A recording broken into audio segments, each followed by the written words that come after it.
आप देख रहे हैं मार्केट महारथी और अब हमारे साथ हर्षा उपाध्याय हैं कोटक से और उनसे समझते हैं कि इस वक्त बाजार पर वो व्यू क्या बना रहे हैं।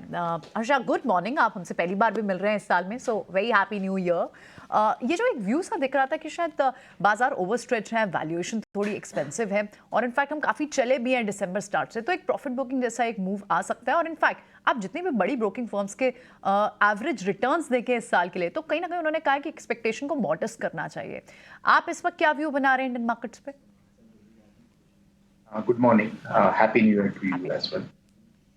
देखिए, बिल्कुल इस साल में भी पॉजिटिव रिटर्न्स आने की उम्मीद है, लेकिन जरूर एक्सपेक्टेशंस मॉडरेट करके रखना चाहिए, क्योंकि जो आपने देखा है 8 साल कंसेक्यूटिवली इंडियन मार्केट्स में पॉजिटिव रिटर्न्स आए हुए हैं। ये पहली बार हुआ है हमारे हिस्ट्री में।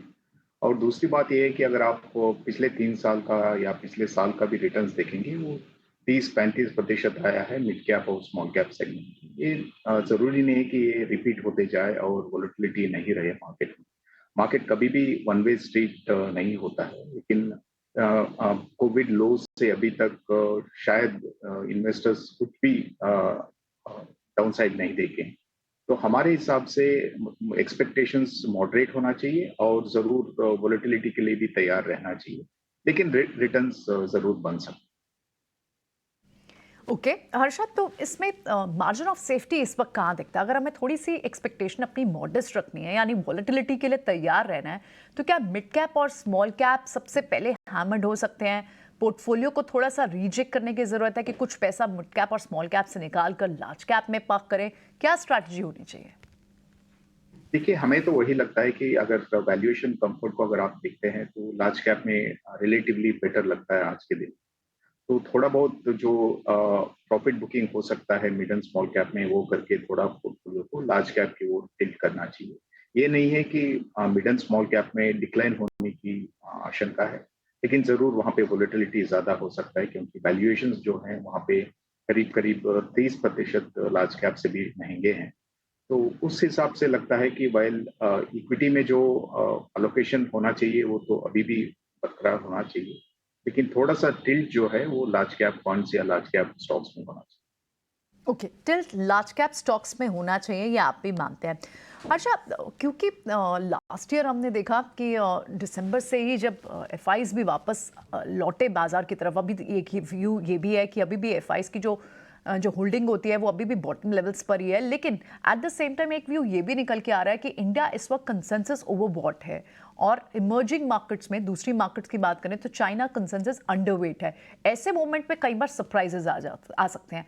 आप एफआईज के फ्लोज 2024 के लिए किस तरह से देखते हैं और कौन कौन से स्पेसेस में आ सकते हैं, अगर आ सकते हैं तो? देखिए, ये जो वैल्यूएशन कॉल लेते हैं, इसमें जरूर ये दिखाई देता है कि चाइनीज मार्केट या कुछ और जो अंतर्राष्ट्रीय मार्केट्स हैं, इमर्जिंग मार्केट्स में, वो शायद बेहतर दिखते हैं वैल्यूएशन के हिसाब से इंडिया से अगर तुलना करते हैं। लेकिन अगर आप 3-5 साल या उससे भी लंबी अवधि की जो निवेश की बात करते हैं, तो शायद ही ऐसे मार्केट मिलेंगे जो इंडिया जैसे ब्रेड और डेप्थ मिलेगा और वैल्यूएशन कंफर्ट मिलेगा from a longer term perspective. तो जरूर ये है कि अगर आप हिस्ट्री में भी देखेंगे, तो इंडिया का जो वैल्यूएशन है वो करीब करीब 50% या 45% टू 50% प्रीमियम हुआ करता था इमर्जिंग मार्केट वैल्यूएशन से। आज के दिन में भी वो वैल्यूएशन प्रीमियम एक तरफ से 55-60% है, तो जरूर महंगा मार्केट है। लेकिन अगर आप देखते हैं ग्लोबली, तो कुछ ही ऐसे मार्केट्स होंगे जहाँ पे डेप्थ और ब्रेड्थ इंडिया जितना मिल सकता है। और अगर आप इकोनॉमिक ग्रोथ रेट देखेंगे, इंडिया का जो इकोनॉमिक ग्रोथ रेट है 6.5-7%, इस तरफ का जो इकोनॉमिक ग्रोथ रेट कहीं पे भी आपको दिखाई नहीं देता। और रिटर्न रेशियो जो इंडियन कॉर्पोरेट्स के हैं जो मिड टीन्स में है, वो भी शायद ही आपको कहीं और मार्केट में दिखाई देगा। और एक बड़ी बात है कि अगर ग्लोबल ग्रोथ को अगर आप सोचते हैं कि कुछ और समय के लिए वो नरम रहेगा, तो शायद चाइना और ताइवान के लिए ज्यादातर नेगेटिव इम्पैक्ट रहेगा, क्योंकि उनके इकोनॉमीज जो है वो ज्यादातर एक्सपोर्ट डिपेंडेंट है। बल्कि अगर आप इंडिया मार्केट्स को देखते हैं, तो इंडियन जो डोमेस्टिक डिमांड है वो बिल्कुल स्ट्रांग है। और मोस्ट ऑफ द इंडियन जो कंपनीज हैं यहाँ के डोमेस्टिक डिमांड को केटर करते हैं। तो उस हिसाब से हमें लगता है कि अगले कुछ सालों के लिए इंडिया का ग्रोथ रेट और रिटर्न जो एक्सपेक्टेशंस रहेगा ये दोनों स्ट्रांग रहेगा। तो हो सकता है कि टैक्टिकली कुछ पैसा इंडिया से कुछ और मार्केट्स में जाए, लेकिन अगर आप 3-5 साल का ब्लॉक देखेंगे, ज़रूर जो आगे के जो 3-5 साल के ब्लॉक हैं, वहाँ पे एफआईआईज़ का ज़्यादातर फोकस इंडिया में ही है। ऑलराइट हर्षद, क्योंकि ऑफ कोर्स हमने ये देखा कि कैपेक्स साइकिल एक बड़ी स्ट्रॉन्ग स्टोरी है। गवर्नमेंट कैपेक्स के बाद अब प्राइवेट कैपेक्स पे पिक हो रहा है और ये बड़े ट्रिगर्स रहेंगे और corporate earnings, corporate balance sheet भी बढ़ रही है। लेकिन इस वक्त निफ्टी की अर्निंग्स कौन कौन से स्पेसेस से आप स्ट्रॉन्ग देखते हैं जहां पर आप 12-15% अर्निंग का कंफर्ट आता है? देखिए, अगर आप सेकंड हाफ को देखते हैं, तो वो ज़रूर फर्स्ट हाफ से कुछ हद तक मॉडरेट रहेगा, क्योंकि अगर फर्स्ट हाफ का रिटर्न देखते हैं, अर्निंग्स ग्रोथ का जो डिलीवरी था, वो 25% था। तो फुल ईयर का जो है फाइनेंशियल ईयर 24 का हमारे मानने के हिसाब से वो लगता है कि करीब-करीब 20% तक नीचे चला जाएगा। यानी कि सेकंड हाफ जो है वो फर्स्ट हाफ से थोड़ा कम गति से अर्निंग्स ग्रोथ दिखाई देगा। लेकिन इसके बावजूद अगर आप देखते हैं banking, auto, cement, capital goods, ये काफ़ी क्षेत्र हैं जहाँ पे अर्निंग्स ग्रोथ अभी भी डबल डिजिट्स और स्ट्रॉन्ग डबल डिजिट्स में आपको दिखाई देगा। ये एक्सपेक्टेशंस है। तो हमें लगता है कि काफ़ी कुछ ऐसे डोमेस्टिक फोकस सेक्टर्स और साइक्लिकल सेक्टर्स हैं जहाँ पे अभी भी अर्निंग्स ग्रोथ 15% से ज़्यादा हो सकती है। तो उस हिसाब से हमें नहीं लगता है कि मार्केट में अर्निंग्स का कोई बहुत बड़ा दिक्कत आएगी। ये काफ़ी ब्रॉड बेस्ड जो बोला जाता है सेक्टोरल परफॉर्मेंस, वो आज के दिन में दिखाई दे रहा है, तो वो कंटिन्यू होना चाहिए। अच्छा, अगर पर्टिकुलरली कुछ स्पेसेस को डिस्कस करें, क्योंकि हमने देखा क्लियरली आउटलायर आप रियल एस्टेट 2023 में जिस तरह की चार्ज दिखाई रियल एस्टेट स्पेस ने, और आप पिछले 2 हफ्तों में इनके अपडेट्स देखें जो Q3 बिजनेस अपडेट्स आ रहे हैं, रिकॉर्ड रजिस्ट्रेशन, मुंबई तो 11th year of record registration पे है। लग्जरी सेल्स की बात हो चाहे अफोर्डेबल हाउसिंग हो, सब तरह पर आप उनकी जो सेल्स फिगर्स और बिजनेस अपडेट्स देख रहे हैं वो स्ट्रॉन्ग है। ऐसे में रियल एस्टेट के ये पूरा स्पेस इस वक्त कितना बुलिश व्यू आपका बनता है? क्या आपको लगता है थोड़ी फ्रॉथ है या फिर ये स्पेस अच्छा मोमेंटम में रहेगा पूरे 2024 में? देखिए, इस बाज़ार में बहुत ही ऐसे कम क्षेत्र मिलते हैं जहाँ पे वैल्यूएशंस में बहुत ज़्यादा कम्फर्ट हो, क्योंकि मार्केट का जो एवरेज वैल्यूएशन है वही जो है वो हिस्टोरिकल एवरेज से भी बहुत ऊपर है। तो उस हिसाब से आपको कोई ऐसे सेक्टर्स नहीं मिलेंगे जहाँ पे आपको बहुत ज़्यादा वैल्यूएशन कम्फर्ट होगा इमीडिएट फ्यूचर के हिसाब से। लेकिन ये ज़रूर है कि जो रियल एस्टेट और होम बिल्डिंग मटेरियल्स का जो एक थीम बना सकते हैं आप पोर्टफोलियो में, उस थीम में अभी भी 3-5 साल का बुलिश ग्रोथ हमें दिखाई दे रहा है।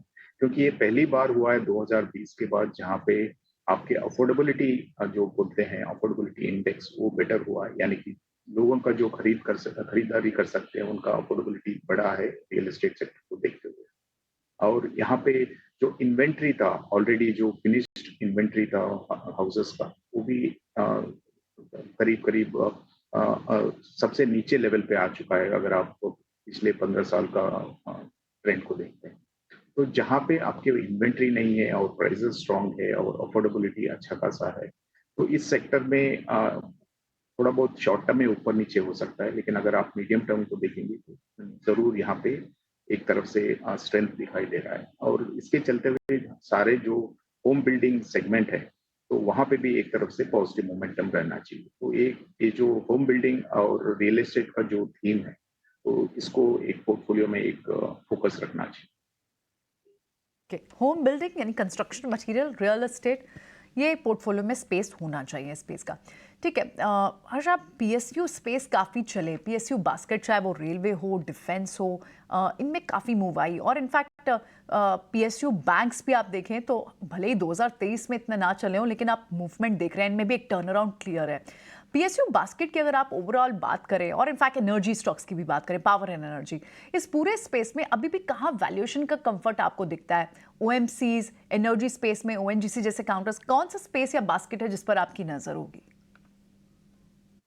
देखिए, हम जब भी कंपनीज को एनालाइज करते हैं, हम ओनरशिप से ज़्यादा बिजनेस और वैल्यूएशंस को देखते हैं। तो पीएसयूज एक होमोजीनियस बास्केट नहीं है, जैसे आपने भी बताया एनर्जी है, बैंकिंग है, काफ़ी कुछ अलग क्षेत्र है। तो ज़रूर हमें सभी बिजनेस फंडामेंटल्स और वैल्यूएशंस को देखना चाहिए। अगर आप ये सब चीज़ों को देखते हैं, तो शायद आज के दिन में ऑयल मार्केटिंग कंपनीज में अभी भी एक तरफ से वैल्यूएशन कंफर्ट है और क्रूड का जो भाव है वो भी एक कंफर्टेबल फैक्टर है, क्योंकि अगर आप देखते हैं तो 80 के नीचे के लेवल पे क्रूड ट्रेड होते जा रहा है, तो कोई प्रॉफिटेबिलिटी पे कोई बड़ा धक्का आने का कोई आशंका नहीं है और वैल्यूएशंस भी ठीक ठाक है। तो हमारे हिसाब से oil marketing companies with in energy segment में ठीक ठाक रिटर्न्स दे सकते हैं। ठीक है, ओएमसीज पर आपका एक पॉजिटिव व्यू है जो अच्छा रिटर्न दे सकती हैं। ठीक है, बहुत बहुत शुक्रिया हर्षा आज समय देने के लिए, इतने शॉर्ट नोटिस पर हमारी रिक्वेस्ट को अकोमोडेट करने के लिए बहुत बहुत शुक्रिया आपका, और ये सारे व्यूज हमारे व्यूअर्स के साथ शेयर करने के लिए बहुत बहुत शुक्रिया आपका। धन्यवाद। चले एक क्विक व्यू मार्केट्स पर ले लेते हैं। ये तो एक फंडामेंटल ड्राई बाजार पर रही, कई सारे स्पेसेस की बात की अर्षा ने कि थोड़ी सी मॉडरेट तो आपको एक्सपेक्टेशन रखनी चाहिए और एफआईज के फ्लोस जा भी सकते हैं, लेकिन एक अच्छा रिटर्न, डिसेंट रिटर्न आपको इस साल में जिन स्पेसेस से मिल सकता है उसमें रियल एस्टेट, पीएसयू बास्केट में ओएमसीज और एनर्जी पैक की भी उन्होंने बात की। ठीक है, लेकिन